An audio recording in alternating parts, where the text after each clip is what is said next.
Let me say up front, if you haven't subscribed to Tim Bradley Jr.'s channel, I suggest you do so.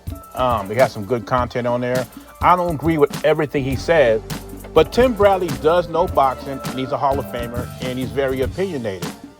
Now, he gave his thoughts on the Boots Ennis Teofimo matchup a couple of days ago, and I'm just getting around to it.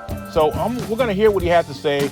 You probably heard it a million times already, but we're going to hear what he has to say, and I will give my reaction to what he says. Take it away, Tim. I see the talent. I see the ability. I see all of that y'all see. But name a guy. He don't have a guy on his resume. But you know who got a guys on their resume that were elite? Teofimo Lopez. What gives Boots problems?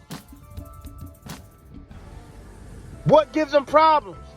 Boots' feet get stuck in the mud a lot of times. He crosses his feet a lot. Drops his hands a lot.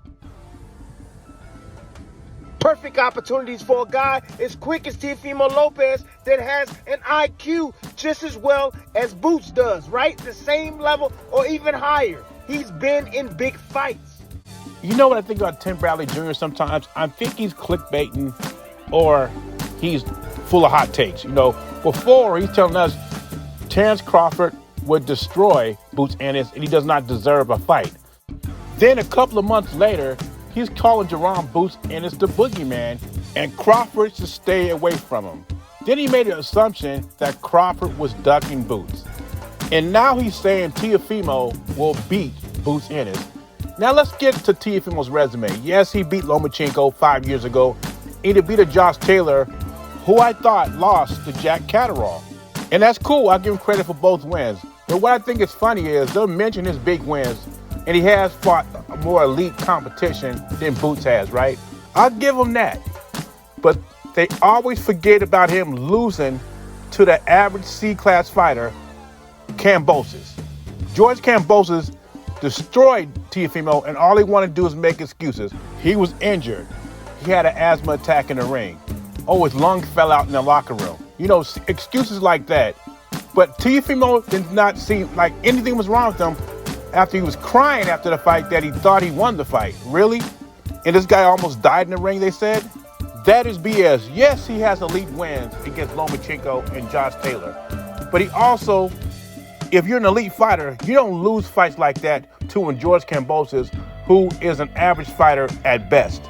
Not to mention Sandor Martin and Jermaine Ortiz. A lot of people thought he lost those fights. Yes, Boots don't have the elite names like a Lomachenko and Josh Taylor on his resume. But Boots beat Karen Jukachan, even though Jukachan gave him a tough time. It was no doubt in anybody's mind who won those fights. We can't say the same thing about Teo. But Tim Bradley is right about one thing. The Karen Jukachan fight showed us that Boots has problems against movers.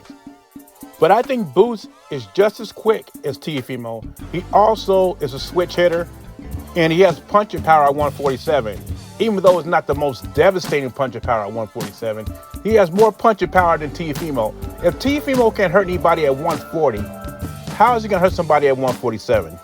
Not to mention, Boots is just as athletic or even more athletic than Teofimo is. Maybe Teofimo will prove me wrong, but if this fight happens, I think Boots will win, and I think Boots would stop Teofimo.